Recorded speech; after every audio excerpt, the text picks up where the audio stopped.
জীবিকার জন্য পৃথিবীতে মানুষ কোনো না কোনো পেশার সঙ্গে জড়িয়ে রয়েছেন। কেউ ব্যবসা করছেন, কেউ চাকরি করছেন, কেউ শ্রমিক হিসাবে কাজ করছেন, কেউ কৃষি কাজ করছেন ইত্যাদি। আজকের ভিডিওটিতে কয়েকটি সুন্দর পেশা নিয়ে আলোচনা করব, যেগুলো নবীদের সুন্নাত। এই সুন্নাতি পেশাগুলোর মধ্যে থেকে যদি একটা শুরু করেন আর খুব ভালোভাবে মনোযোগ দিয়ে কাজ করেন, তাহলে ইনশাআল্লাহ পিছনে ফিরে তাকাতে হবে না। তবে এর জন্য প্রথমে ভালোভাবে জ্ঞান অর্জন করতে হবে। সুন্দর একটু জ্ঞান পাওয়ার জন্য এই বইটি পড়তে পারেন। স্ক্রিনের নাম্বারে যোগাযোগ করে বইটি সংগ্রহ করতে পারেন খুব কম মূল্যে। তো চলুন কয়েকটি সুন্নাতি পেশা সম্পর্কে আলোচনা করি। 1 নম্বর, মেষ চড়ানো ও ব্যবসা। হযরত মুহাম্মদ সাল্লাল্লাহু আলাইহি ওয়াসাল্লাম প্রথম দিকে মেষ চড়াতেন।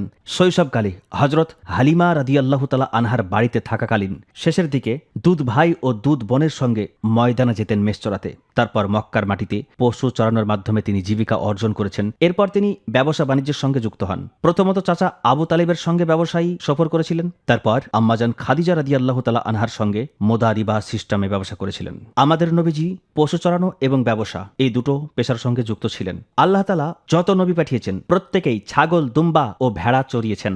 নবী সাল্লাল্লাহু আলাইহি ওয়াসাল্লাম বলেছেন, আল্লাহ এমন কোন নবী পাঠাননি যিনি ছাগল ভেড়া চড়াননি। সাহাবীগণ জিজ্ঞেস করলেন, আপনিও কি? তিনি সাল্লাল্লাহু আলাইহি ওয়াসাল্লাম বললেন, হ্যাঁ, আমিও কিছু কিরাতের বিনিময়ে মক্কাবাসীদের ছাগল ভেড়া চড়াতাম। হাদিসটি বুখারীতে আছে। পশু চড়ানোর বিষয়টি প্রত্যেক নবীর সঙ্গে সম্পর্কিত। পশু চড়ানোর মাধ্যমে আল্লাহ তাআলা নবীদেরকে ট্রেনিং দিয়েছেন, যাতে করে উম্মত চড়ানো তাদের জন্য আসান হয়ে যায়। তাহলে আমাদের নবীজি পশু চড়িয়েছেন, ব্যবসা করেছেন।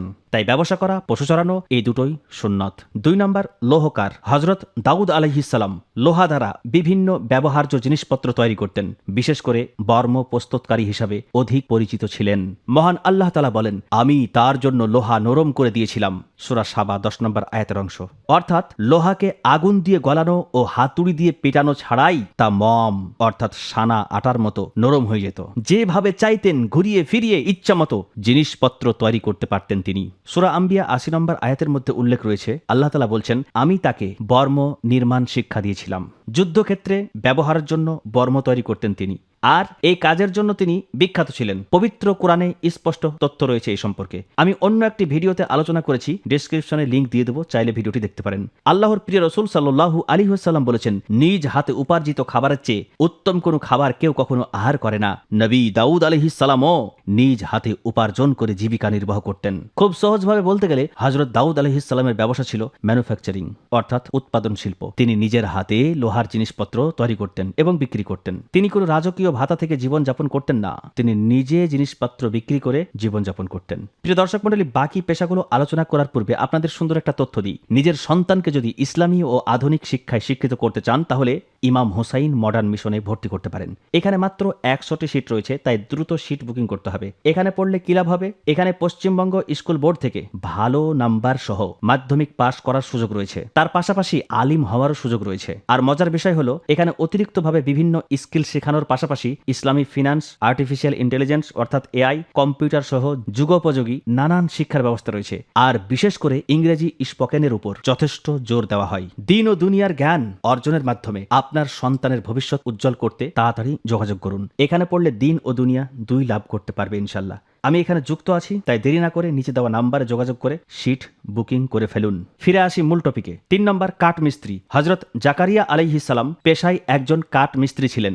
রাসূলুল্লাহ সাল্লাল্লাহু আলাইহি ওয়াসাল্লাম বলেছেন, জাকারিয়া আলাইহিস সালাম ছিলেন একজন কাঠ মিস্ত্রি। কাঠ মিস্ত্রির কাজ করতে পারলে এতে অনেক বরকত রয়েছে। বিভিন্ন জিনিসপত্র তৈরি করে ফার্নিচারের ব্যবসা করতে পারেন। সুন্দর ডিজাইন তৈরি করতে পারলে বসে থাকার সময় পাবেন না, ইনশাআল্লাহ অনেক বিক্রি হবে। 4 নম্বর, দর্জি কাজ। হযরত ইদ্রিস আলাইহিস সালাম পেশায় একজন দর্জি ছিলেন। দর্জির কাজ হযরত ইদ্রিস আলাইহিস সালামের সুন্নাত। উল্লেখ আছে যে তিনি প্রথম সেলাই পোশাক পরিধান করেন এবং তিনি দর্জির কাজ করতেন। দর্জির কাজের মাধ্যমে অনেক বড় ব্যবসা দাঁড় করানো যায়। দর্জির কাজ মানে এটা নয় যে আশেপাশের শুধুমাত্র ছেঁড়া জামা কাপড় সেলাই করবেন। পোশাকের নিত্য নতুন ডিজাইন তৈরির মাধ্যমে বাজারে ভালো ডিমান্ড তৈরি করা যায়। অনেকেই একাধিক দর্জি নিয়ে পোশাক তৈরির কারখানা খুলে বিভিন্ন পোশাক তৈরি করছেন এবং দেশের পাশাপাশি বিদেশে রপ্তানি করছেন। এই ব্যবসা কখনো বন্ধ হওয়ার মতো নয় যদি সঠিকভাবে করতে পারেন। এই ব্যবসা আপনার আয়ের শ্রেষ্ঠ মাধ্যম হয়ে দাঁড়াবে ইনশাআল্লাহ। 5 নম্বর, পশু চরানো ও পশুপালন। আল্লাহর নবী হযরত সুয়াইব আলাইহিস সালাম পশু পালন করতেন। মিশর থেকে মাদাইনে গিয়ে হযরত মুসা আলাইহিস সালাম তার বাড়িতে পশু চরানোর কাজে নিযুক্ত হন এবং তার কন্যা হযরত সাফুরা আলাইহিস সালামের সঙ্গে হযরত মুসা আলাইহিস সালামের বিবাহ হয় এবং তিনি সেখানে 10 বছর অবস্থান করেন এবং 10 বছর সেখানে তিনি কাজ করেন। কাজটা কি? পশু চরাতেন।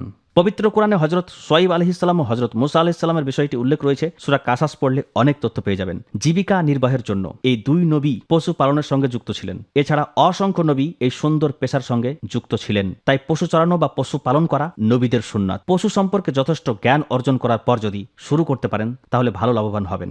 বিশেষ করে এখন অনেক মানুষ খুব সুন্দর পদ্ধতি খাটিয়ে পুকুরের ওপর পশুপালন করছেন, পুকুরের নিচে মাছ চাষ করছেন এবং পুকুরের পানিতে হাঁস পালন করছেন। ছোট্ট একটা জায়গাতে বুদ্ধি খাটিয়ে একসঙ্গে 3টি কাজ করছেন এবং ভালো আয় করছেন। প্রিয় দর্শক মণ্ডলী, আজকের এই ভিডিওটিতে 5টি সুন্নতি পেশা নিয়ে আলোচনা করলাম। এই পেশাগুলো কখনো বন্ধ হওয়ার মতো না।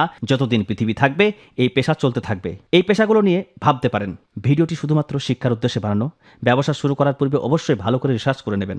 অনেকের মনে প্রশ্ন জাগতে পারে, এই সমস্ত ব্যবসা তো অনেকেই করছে, আশেপাশে কে কেমনভাবে করছে সেটা মূল বিষয় নয়।